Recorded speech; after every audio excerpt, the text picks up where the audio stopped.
know that it's best to keep the lumber stored in a dry place. At KT Enterprises, all our wood is stored in an enclosed space to provide our clients with the highest quality. We allow you to personally select your lumber if you choose, and we deliver countrywide. Be it deck board, beams, and imported hardwoods such as red oak and white ash. At KT Enterprises, we provide you with the highest grade in treated pine, construction grade plywood, and imported hardwood, delivered to your door. We continue to build Belize by reforesting its pine forest. Visit us today at 2.3 miles Iguana Creek Road, or give us a call at 671-0114 or 672-0114.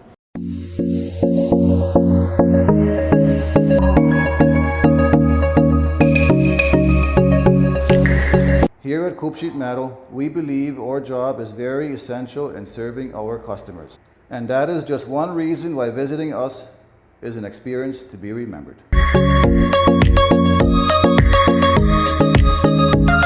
Here at Coop Sheet Metal, we have a reliable fleet of trucks. We specialize in countrywide delivery of all our material.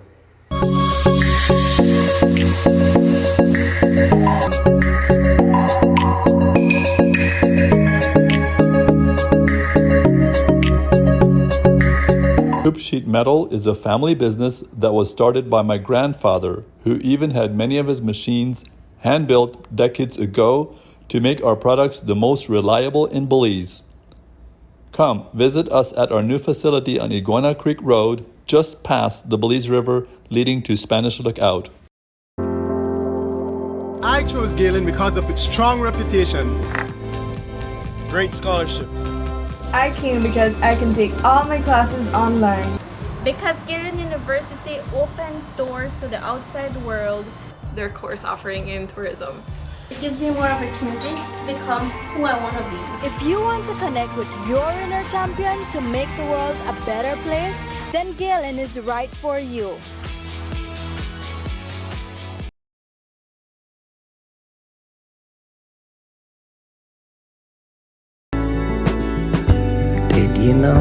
Did you know that with the advancement in medical treatments, you have a greater chance of surviving a critical illness? But these treatments can be quite expensive and lengthy, resulting in significant financial loss. But with a Sagicor plan, we can help you to focus more on your recovery and not your finances.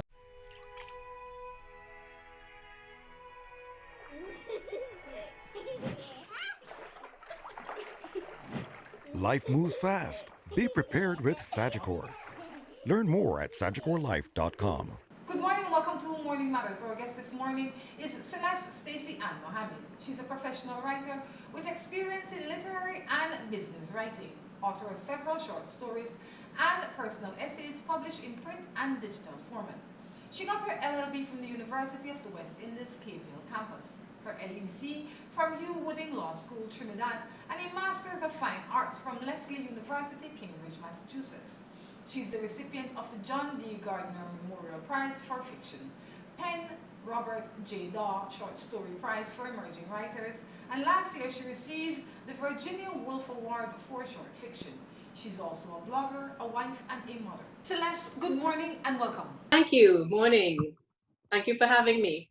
Well, thank you for agreeing to come. You know, I am always excited when I get to connect with new people, but especially so Caribbean people, because I think that our faces and voices are not seen and heard enough now. So I am always excited when I can speak to a Caribbean person and learn their life and share it with the rest of my Caribbean audience and by extension the world. So I say thank you for coming in and sitting down with us this morning. I'm honored. Thank you. Celeste, I want to start with your early childhood where writing is concerned. Were you an avid reader? Before I could read, I was an avid reader. My mother always talks about trying to put me to sleep, and one book would lead to two, would lead to three. I loved reading, and she said what I would do is I would learn it off by heart just by looking without being able to read, you know, just learn off the books. So I've always been an avid reader, and I think I knew I wanted to be a writer since I was about 7 or 8 years old. Wow. As a young girl growing up in Trinidad, what kind of books were you exposed to? Well, at that time, I mean, there was no internet, as you could imagine. The choices were slim. Enid Blyton books, all of them. You had the Nancy Drew, the Hardy Boys. You know, at the time when I was growing up, that's what was read by pretty much everybody. Was there any West Indian author that caught your attention? In my early life, not really, because sadly, at that time, Trinidad was still very much, very British. You know, so apart from the Nelson's West Indian reader, I don't know how much exposure to West Indian authors I had earlier on, but certainly when I started high school, we read more West Indian authors, and Becca Lamb. Becca Lamb. Becca Lamb, Z. Edgel. Z. Edgel is Belizean. Yes, I know.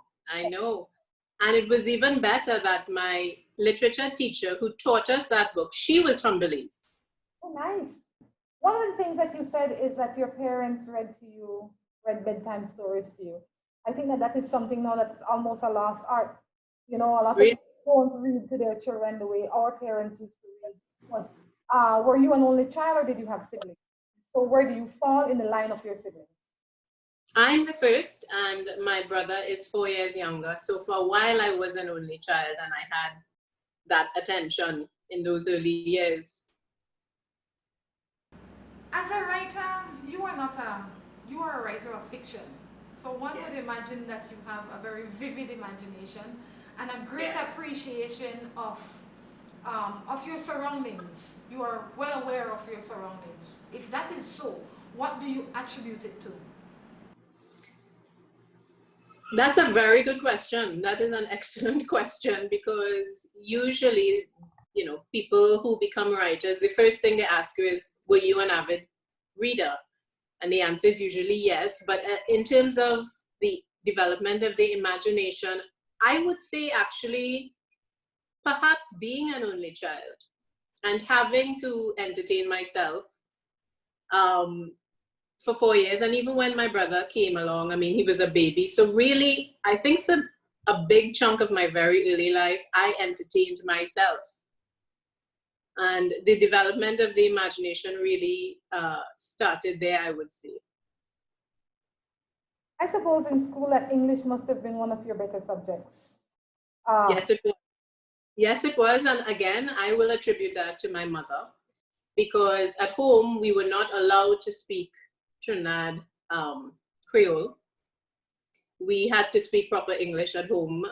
So for me, it was like a guilty pleasure whenever I would not be home to speak, you know, as we used to say then, badly. But in school, her insistence on us speaking proper English at home, proper English, is I think what helped me in school with English as a subject. Did your teachers encourage your zeal to write, and also your parents? I would say my mother was glad that I liked writing, because I would go off in a corner and do something and not bother her, which is good. I don't think she actively understood or knew that, you know, I had this burning desire to become a writer. In school, yes, I was encouraged all the time, because one of the subjects we did was always composition, English composition. And all of my teachers would say, you write so well for your age. And I was encouraged at the schools I attended. A lot of times especially when you are young and you are smart, for lack of a better term, I would imagine that's how they would refer to you. Celeste is a smart child. You get a lot of ridicule, especially when you like to read, because when you want to read, you want to be by yourself. You don't have time to play up too much and jump up with nobody, because there's a book you want to read. How were you received by your peers? Yes, that is how I was described. I was also being smart sometimes in this way, in the way of a curious and imaginative child who likes to read, also means that you're sensitive, very sensitive, and a little bit of a loner. And I would say that early on, I learned that does not work. I kind of developed the ability to, I guess, almost switch personalities.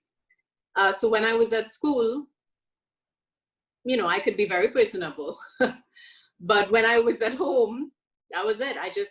My brother suffered greatly from, you know, being pushed out of the room. And so because when I was at home, that was my safe place in which I could just curl up and read. What made you so aware that you needed to make the switch? Because a lot of times, especially when you're young, you are one way. You go to school and you are, if you're a loner at home, you're a loner at school and vice versa. You just go home and complain that the people at school don't really like me. So what made you aware to say, you know what, I need to switch this up in order to survive? Well, I mean, nobody wants to be called a nerd. Or treated like a nerd or classified as a nerd. And there were nerds, there were legitimate nerds in my class. And I guess I didn't want to be branded a nerd. So I thought, well, okay, maybe if I could be a cool nerd, you know? Yes, she's bright, but at the same time, she's cool. So I think it comes back to what you said about being highly observant about my environment, and even if it's a school environment, the politics and the power plays and stuff at work from a very young age. I guess I realized that it would not work to be just a nerd. I had to be a cool nerd. It's interesting that you say that you wanted, from very early, you know that you wanted to be a writer, or you knew that you wanted to be a writer, but that was not your first option when you started out in, and I'll call it the real world. You took some twists and turns. What we're going to do, we're going to take a break, and when we come back, we'll find out why you made those choices. Sure. I choose Happy Cow cheese because of its perfect portion sizes, and I can travel with it. Because it's nice and soft and creamy, and it goes smooth on your bread. I choose Happy Cow cheese because I eat it with my beans. I eat it with my fried jack. And you know why?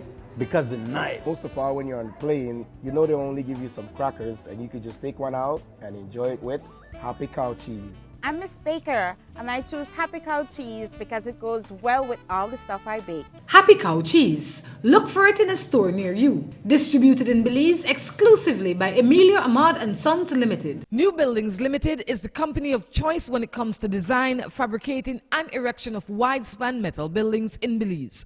At New Buildings, we have a team of well-trained professionals that can produce the most innovative and durable metal structures.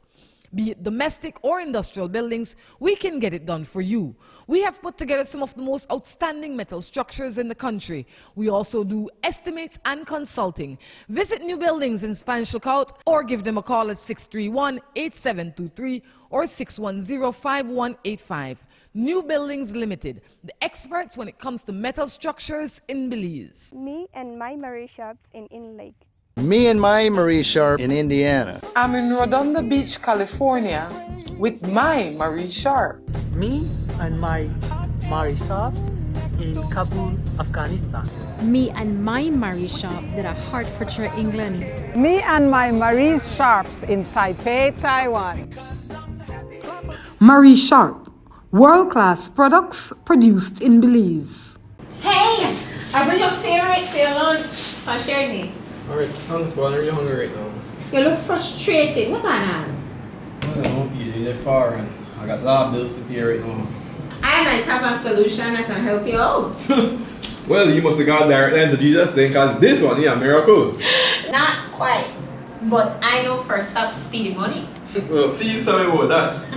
First Stop Speedy Money is a pawn shop that is designed to help you on days just like this. Really? Yes, you know they pawn gold jewelry, bracelet, earring, they even do pawn and drive. This means you have full use of your vehicle and still get money. Joe, you make it so easy? It is easy. Hey, yo. Let's go check it out right now. Visit First Stop Speedy Money at Capital Garden Plaza, on Constitution Drive in Belmopan, or at 10 King Street in Belize City.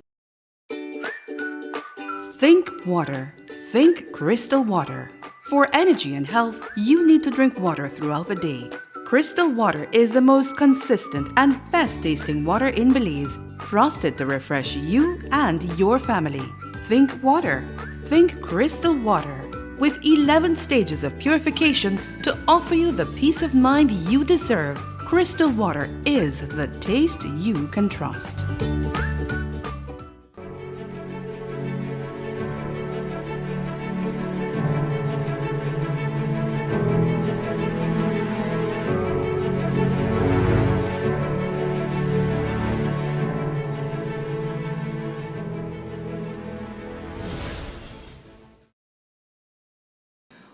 Welcome back to Morning Matters. This morning I am sitting in the Caribbean Tires virtual studio. So if you look behind me, you will see vehicles going by, because that's exactly what it looks like when you go to Caribbean Motors. Reminding you that Caribbean Motors, they are the importers for Haval, as well as Wingle and Volkswagen. Anything you want where vehicles are concerned, Caribbean Motors should be your choice. Celeste, good morning and welcome back. Hi. Celeste, before the break, we spoke a little bit about your choices. You said from the beginning you knew what you wanted to be. But when you had the opportunity, you pursued a different degree. Yes. The Spanish people would say, ¿por qué? Why? Well, you know, I did not grow up in a privileged home. And at the time, you know, in which I was growing up in Trinidad, children became, they aspired to become one of three things: a doctor, a lawyer, an engineer. That's it, right? Your parents, most parents like mine, they were working hard and sacrificing to send you to school to be one of those things. And if you can't be one of those things, be a teacher. But nobody wants their child to grow up. And what is a writer? What is that? What is that? You know, apart from that, the expectations that were placed on me, apart from that, you had just the practical reality that I had to do something to climb up and out of the situation I was born into. And it seemed like one of those options, doctor, lawyer, whatever, was going to be the fastest way. And so I applied to do law, and through a series of scholarships and blessings and good fortune, I was able to finish it. However, I will say, you know, you do know that the law program in Trinidad, in the Caribbean, is broken up into two parts. The degree is 3 years, and then you have the law school is 2 years. So I remember being in the second year of the program, of the 3-year program, and sitting in the law library and just looking around and being like, I do not want to be here. I don't want to do this. But if you're in the second year of a 3-year program, you don't stop. You know, you finish. And so I finished, and then having finished, you're now in the 4th year of a 5-year program. You don't stop. You finish, and you do what everybody expects you to do. And then there came a time when I felt I had done what everybody expected me to do. I felt I had proven myself in the law. I felt, hey, you know what? I just want to do what I want to do now. I want to go back a little. You said you had to do those things to elevate you from the environment that you grew up in. Let's talk a little bit about the environment that you did grow up in. And I want to do that because I want people to be able to understand that it really doesn't matter so much where you came from. It is what is inside of you that is most important. So do tell. Right. Yeah. What can I tell you? My father was a career policeman. And as you would know, they don't make a whole lot of money. You know, my mother was a hairdresser by training, and so a self-employed hairdresser, but she had other skills. So she worked from home, and when she wasn't doing hairdressing, she was trying to do other things: baking, making ice cream, doing sewing, anything that she could do to try to make ends meet. You know, so we didn't have a whole lot, and we had to make do with what we had. And I guess too, maybe her example, seeing her use all her talents, every single one, to try to make ends meet was inspiring to my little mind at the time. I don't know. I just always grew up knowing that you have something inside of you that you can do well, you have to do it.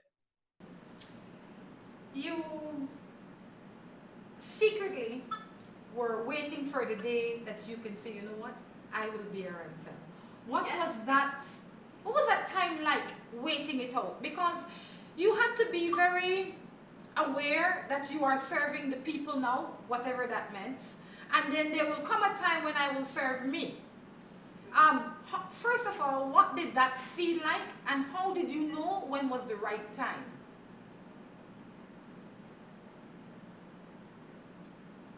Maybe I should answer those questions in the reverse.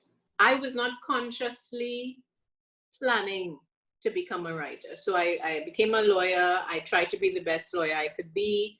I was aiming for success and, you know, in that profession. But I found myself moving from job to job to job to job, looking for something. And it was not until maybe 10 years into being a lawyer, I realized what I was looking for. And I didn't even realize it. A friend of mine, a fellow lawyer, she said to me, we were working on something together, and she's like, just write the letter, just write it. You don't have to make it into a creative writing experience. And I stopped and I was like, I was offended.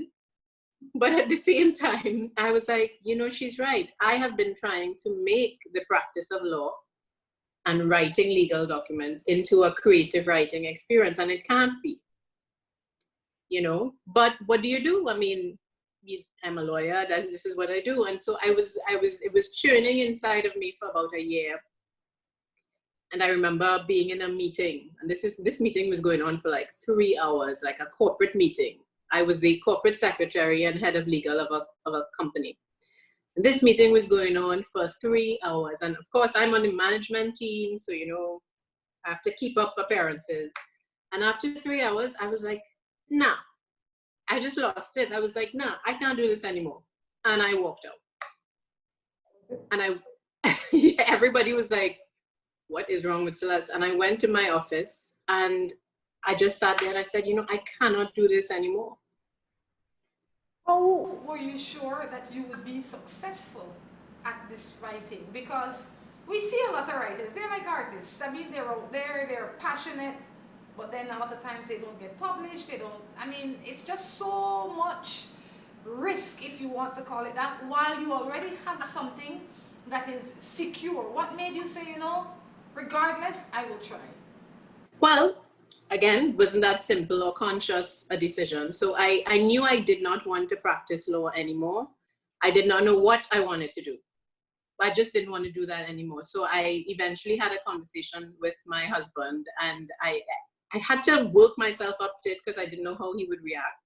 And I said to him, you know, I would like to take some time off from working and figure out what I want to do next. And I'm expecting him to have a problem with this. And he said, I am so glad to hear you say that. And I said, why? He said, you're not a very nice person to live with because you're not happy. And I said, well, you could have said something before.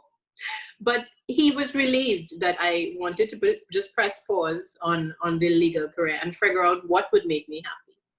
And so for a year, I didn't do anything. I didn't do any writing. I didn't know what I was going to do. But I took a year off just doing nothing. And during the course of that year, after a series of deaths in my family and, you know, emotional crises, I would say, I found myself compelled to write. And I wrote the first draft of a book, and I, you know, got some people to read it. And one of those persons said, you should apply and do an MFA, a Master's of Fine Arts program in creative writing. And I was like, well, where? And the person helped me, put me in contact with the school, and I applied, and that was it. I applied, and then when they wrote me and said, they called actually first, and they said, you've been accepted based on the piece of writing you've sent in. I said, wow, well, okay. I guess I have no choice. So it wasn't all planned and lined up. I started the program, and that was it. One thing led to the other, and here I am. We know that one of those many jobs that you had landed you in Belize, so you spent some time in Belize. That's right, 4 years. 4 years. What was that experience like for you? Formative, very formative as a lawyer, because what happened, I was at law school in the final year of law school, and they would bring in these people, different people, to speak to us about opportunities. And they brought this gentleman in, and he spoke about opportunities in Belize, because Belize was at that time an up-and-coming offshore jurisdiction, or international financial center, as they said. So I listened to him, and I had a little bit of experience with offshore financing law. And so I went to him afterwards, and we met, we had an interview, and he said, you know what? I want to offer you a job. At this point, I did not even know where Belize was, like on a map.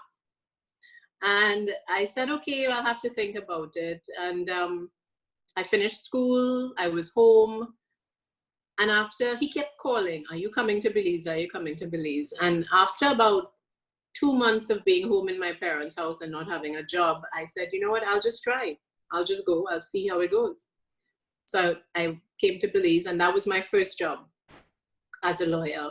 My first jobs were in Belize, and I stayed for 4 years, and then I got a job in Trinidad at a law firm I'd always wanted to work at, and then I came home.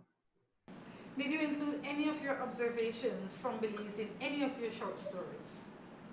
I've always wanted to write a story set in Belize, but I feel like I'd have to go back and immerse myself again,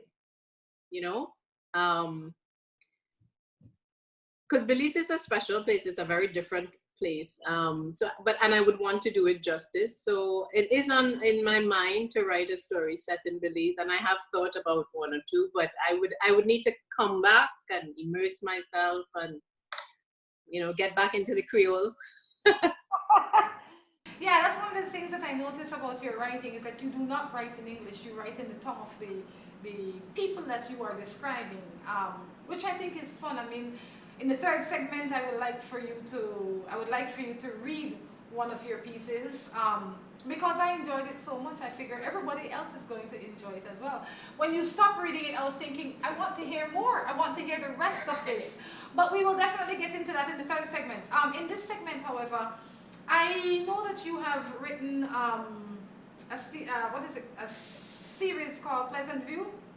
Yeah. What is the inspiration for Pleasant View?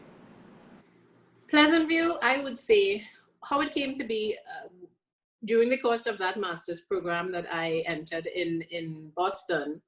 You had to present a thesis at the end, of course. And so my thesis was the earliest version of Pleasant View. At that point, it was 6 short stories. And I wrote those stories over the course of the 2-year program, not realizing while I was writing them that they were connected. The connections were happening in my head unconsciously. So when I put the thesis together, I realized, wait, these things are all connected. And so I made a little bit more of an effort at that point to turn them into a linked short story connection. And I added a few extra stories in the years afterwards. But I would say Pleasant View is inspired by the same people I spoke about earlier, the people I grew up seeing. People who weren't well off, people who are just trying to get by however they can. And the point of the collection is that sometimes when you live in a particular place, the place infects you more than you infect the place. So everybody in Pleasant View, despite the name being what it is, lives in this kind of slum, this kind of ghetto, and it affects each of their lives in a different way, but but they're all interconnected. So, and they're just ordinary poor, not even always poor, but just ordinary people. It would appear, based on that conversation and the reading that I've done, the little bit of reading that I've done, that you write a lot about the ordinary people, the people in the middle or the disadvantaged people. Yes. If so, why? I don't know why, except to say that maybe I have a soft spot. I have a soft spot for people who don't have much going for them, the underdogs, and they don't always get their stories told. And it's always it's very easy to paint that kind of person with a broad brush and to judge their choices. But have you ever written a story that personifies your life to some degree? I would say every story in that book draws from my life. Is not my life. None of them.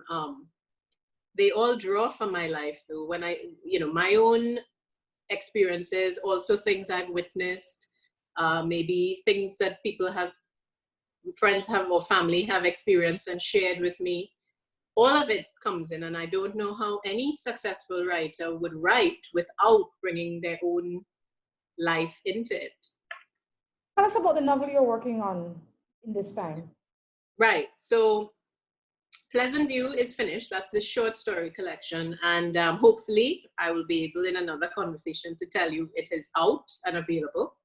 Yeah. The novel went in a different direction, and the novel is talking about a different class of people. So I felt like I had covered a lot of the underclass, and so the novel is about some privileged people, and it aims to show that privilege isn't always all it's made out to be. You call it People in the Sun. Well, that was the working title. I have since changed it to The Outside Child. Interesting. Is that a term that you're familiar with in Belize? It's a very common. Every Caribbean person is familiar with the outside child, perhaps because a lot of them, if they're not the outside child, they have one in their family. It's just quite unfortunate if you want to say it that way, but it is the reality for many. Yes, so the novel is now called The Outside Child. What made you choose that name? Well, by the time I had finished writing the first draft, I realized that the outside child, that terminology that we use all the time to mean what we know it means, a child born outside of wedlock, also had another meaning, a deeper meaning. A child in that situation may always find itself being on the outside looking in of many things, So it has a double meaning. So I wanted to convey that. Good. Before we go to the next segment, I want to talk a little bit about your time. You have many things that you are responsible for in a day, including your child, your home, you blog, you write. I would imagine you do so many things. Where do you find the time to focus on Celeste?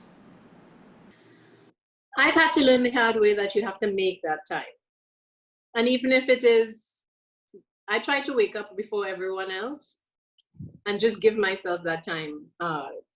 Say my prayers, do a little meditation, do my yoga, have my coffee, have that time, even if it's only half an hour or an hour. Most times it's an hour for me before anybody else starts demanding anything of me,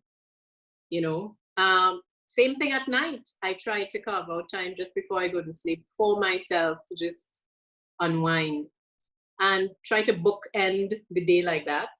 And I think that's what keeps me sane. There's a lot of people out there that always say, I don't have time.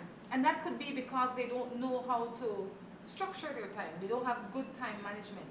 So maybe you can share how you manage your time, because I would imagine a 5-year-old child running around the house cannot be easy. He or she, is it a he or a she?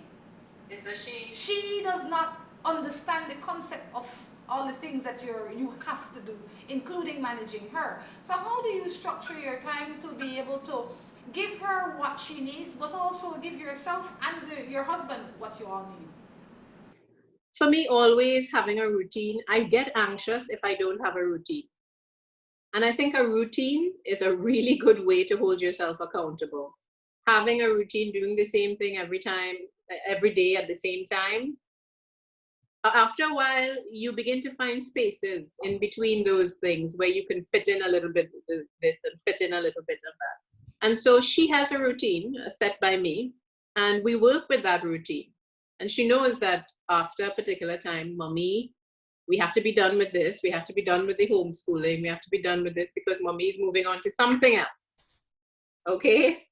And, you know, and I'm very blessed. She is an understanding child in that way, and so is my husband. But for me, it's about having a routine and sticking to it.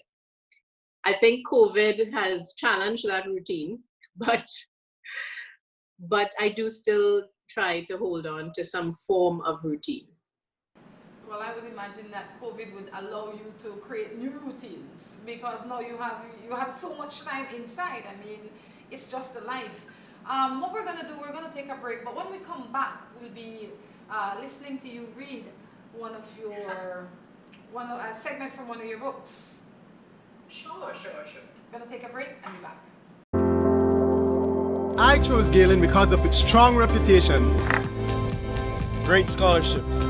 I came because I can take all my classes online.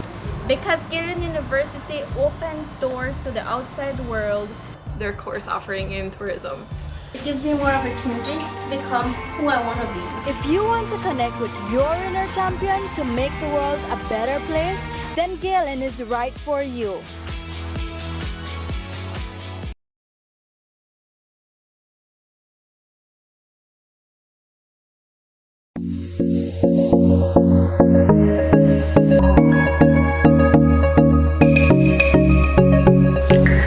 Here at Coop Sheet Metal, we believe our job is very essential in serving our customers.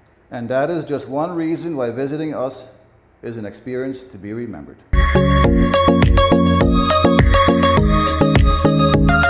Here at Coop Sheet Metal, we have a reliable fleet of trucks. We specialize in countrywide delivery of all our material.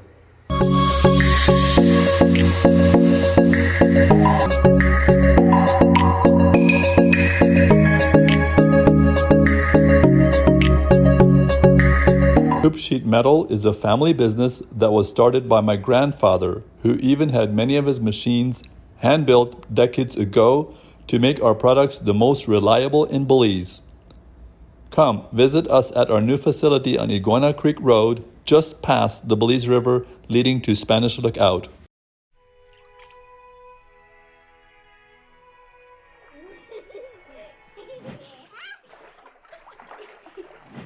Life moves fast. Be prepared with Sagicor. Learn more at SagicorLife.com. I choose Happy Cow cheese because of its perfect portion sizes, and I can travel with it. Because it's nice and soft and creamy, and it goes smooth on your bread. I choose Happy Cow cheese because I eat it with my beans. I eat it with my fried jack. And you know why? Because it's nice. Most of all, when you're on the plane, you know they only give you some crackers, and you could just take one out and enjoy it with Happy Cow cheese. I'm Miss Baker, and I choose Happy Cow cheese because it goes well with all the stuff I bake. Happy Cow cheese. Look for it in a store near you. Distributed in Belize exclusively by Emilio Ahmad and Sons Limited. Me and my Marie shops in Lake. Me and my Marie Sharp in Indiana. I'm in Rhonda Beach, California with my Marie Sharp. Me and my Marie shops in Kabul, Afghanistan. Me and my Marie shop at Hertfordshire, England. Me and my Marie shops in Taipei, Taiwan. Marie Sharp, world-class products produced in Belize.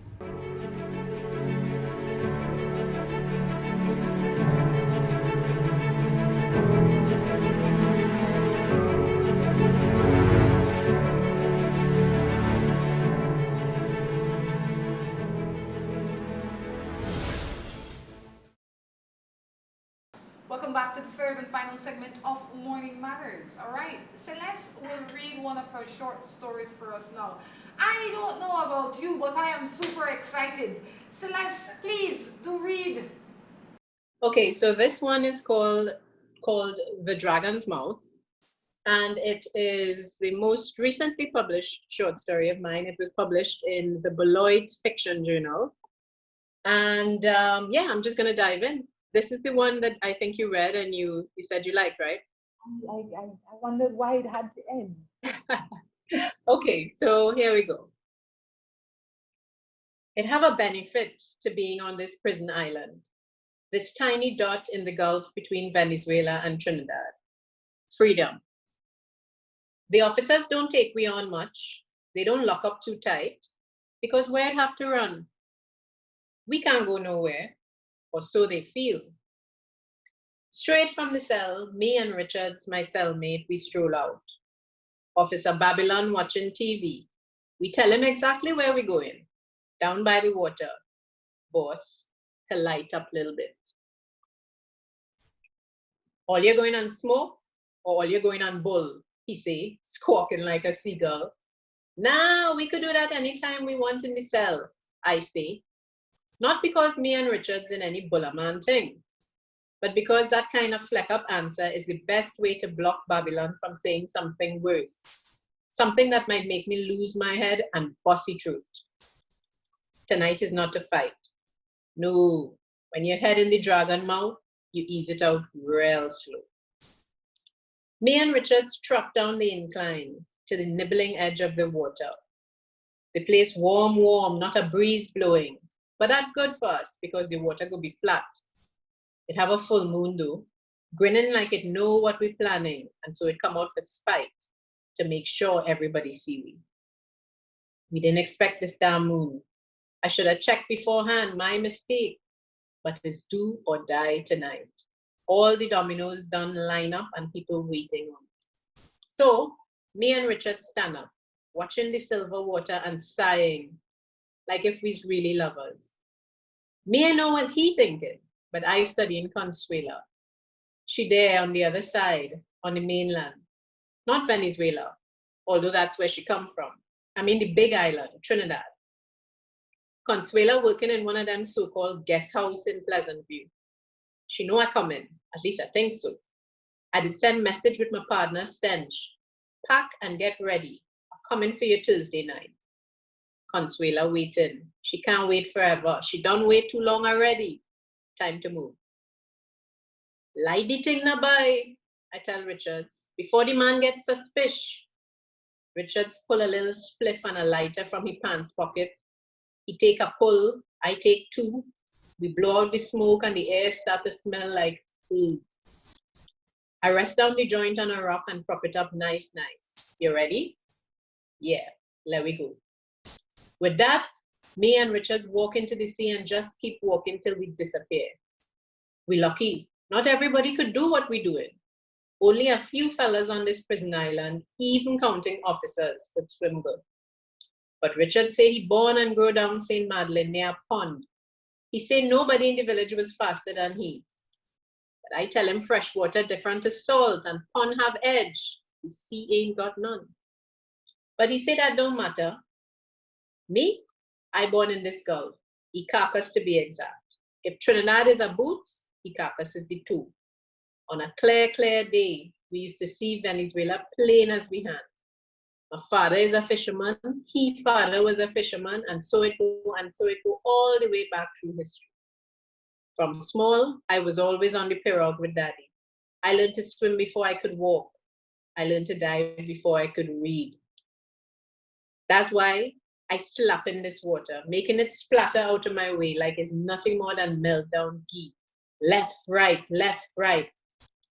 I did tell Stench to wait by the next small island. A little cove it have there. Wait and keep the boat quiet. No engine till I reach. Bring change of clothes, I did say. And have a car waiting in Carenage. We heading straight for Pleasant View, straight for Consuela.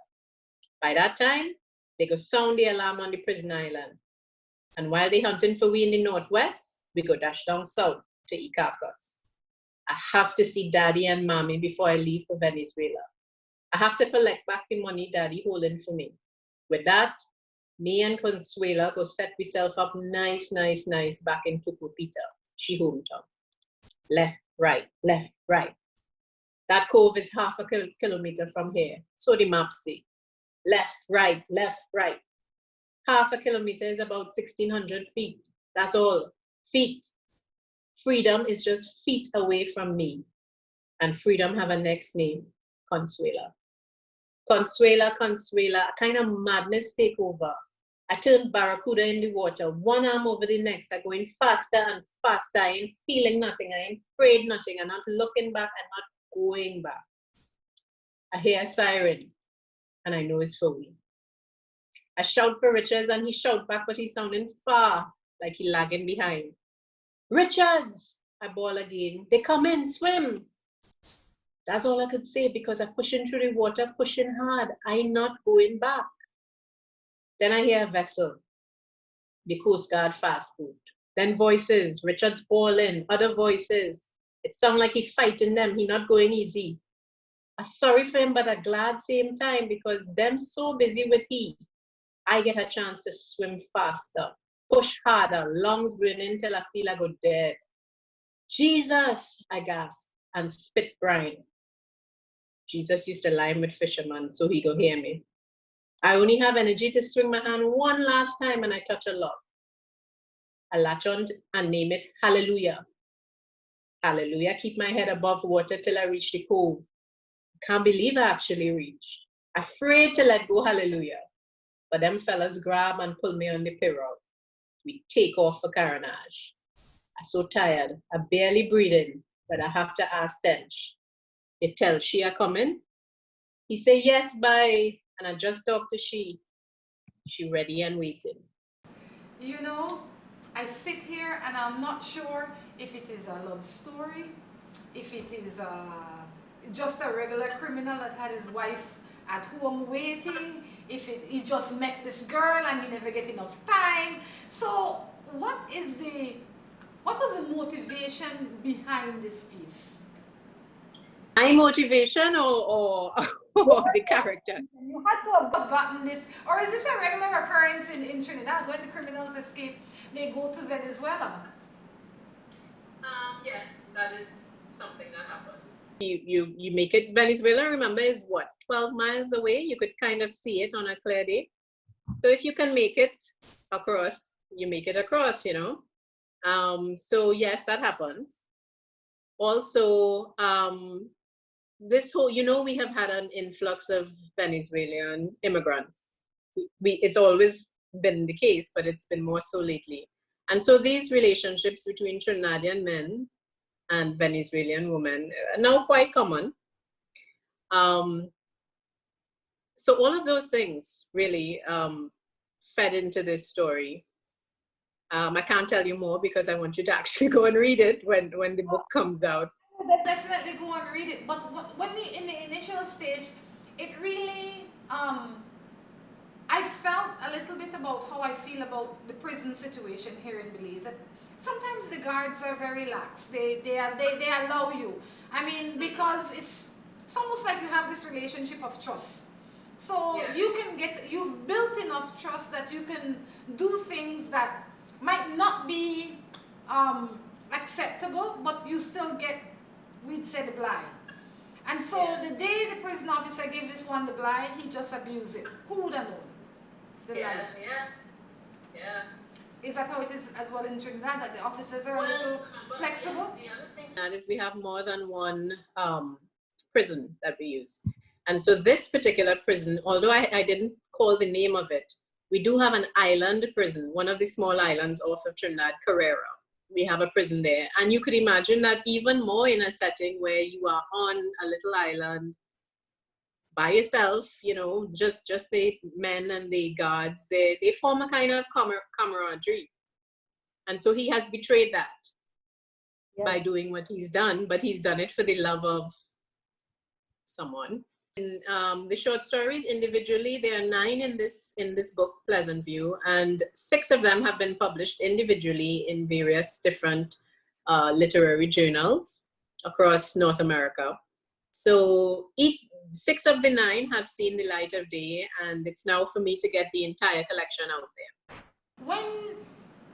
When is the best time for you to gather all of this and put it to paper?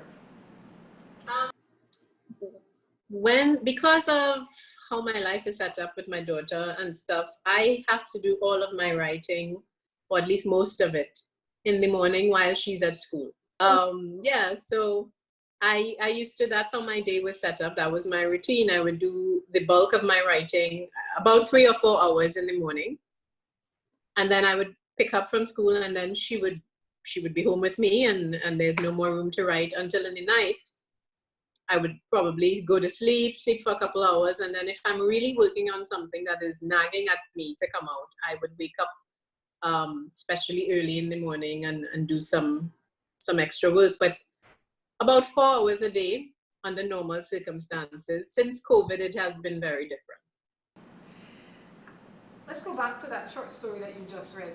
Was it pure imagination, or was it a combination of imagination and something that may have happened, or you researched, or some? Yes.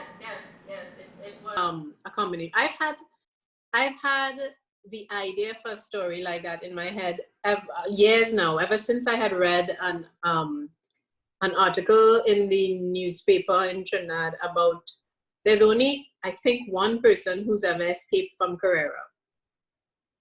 And he did it by swimming. I don't think there was any boat or any of the stuff that I have in the story, but I think he did it by swimming.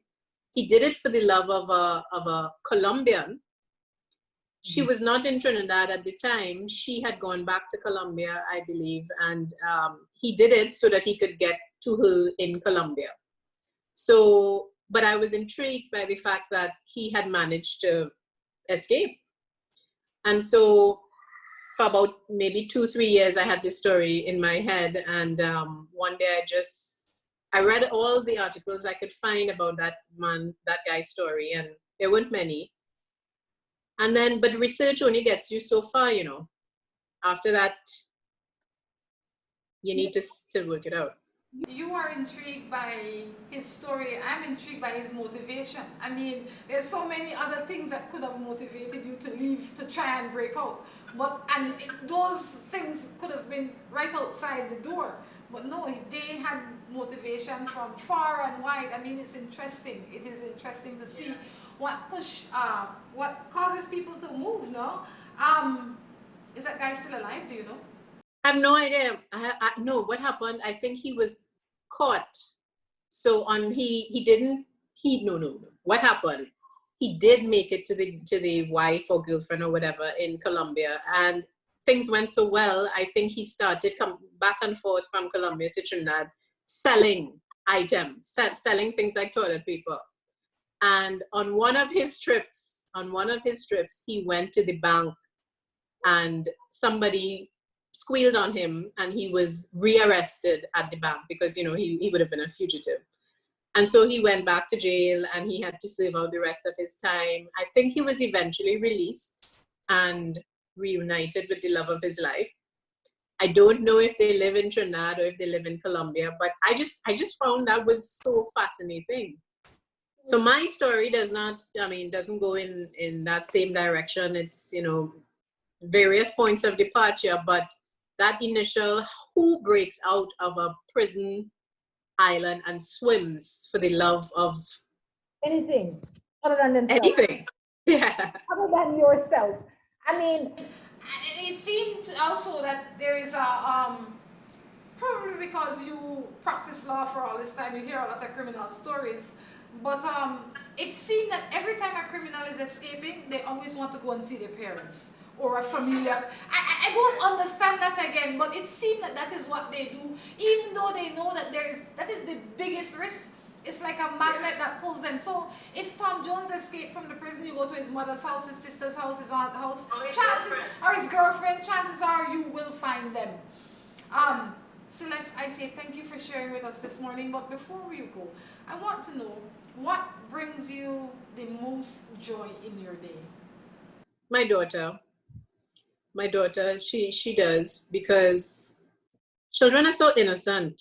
She knows that COVID-19 is happening. She knows all of that. She knows she can't see her friends, she can't go to school, but yet she's ever hopeful that she will, and that this will be over. You have gotten a lot of awards during the course of your journey called life so far. What are you most proud of? I guess the right answer would be to say the 2018 award, the PEN Award, because PEN is a very well-known international body. That was a huge surprise to me, and I am most proud of that. And I'll tell you why very quickly. The story that won that award was a story that everybody had given up on, because it is written, it is actually the first story I wrote from beginning to end in Trinidad English. And a lot of people were like, this will never fly. And then it found a home. It was published in a very good journal. And I thought that was it. I thought that was the best that could happen. And then the editor of that journal came to me and said, Celeste, we think this is so good. We want to nominate it for this award. And I was like, suit yourself. And then it won. And for me, that was that freed me. I would say it freed me, because it was a huge validation that I could be as Trinidadian as I want to be and succeed. I like that. Have you ever been rejected for publication? All the time. For every acceptance, there is at least 10 to 15 rejections. What advice would you give to somebody that they may give up on the 14th rejection? What would you say to them? You have to develop, you cannot be a writer and be thin-skinned. You have to develop a thick skin, and you have to almost be competing against yourself. Okay, so I was rejected 15 times last time. I'm going to send out 16. Okay, I was rejected 16 times. I'm going to send out 20. And you have to find a way to push past.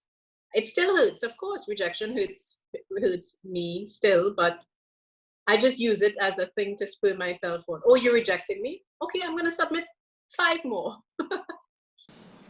Before we go, I also want to touch on the fact that there's a lot of people out there that are doing the job because that is what is expected of them. They are doing the things to pay the bills, or taking care of their home, or whatever it is. But inside of them, there is a seed that is growing that they're stifling because they are afraid, or don't feel like this is the right time, or they don't feel like they are going to succeed any at all. What would you say to him or her? Well, look, everybody's situation is different. I would not be able to do this if not for the support of my husband and my mother. Writing doesn't make a whole lot of money. It comes in bursts. So for some people, they may never be able to just dive in the way I have been able to dive in, and I respect that. But I think that it's important to go to your grave empty, having somehow excavated whatever you have inside of you, whether it's a love of music or writing or art or whatever. Somehow, don't go to your grave regretful that I never tried. You can't win the lottery if you don't buy a ticket. That's right, and you have to buy the ticket this time for the betterment of yourself. Take a chance on yourself. Celeste, I say thank you for stopping in and sharing with us this morning. I look forward to another story and another conversation sometime in the future. Thank you. Bye, Belize. Love you much. Bye-bye. Bye.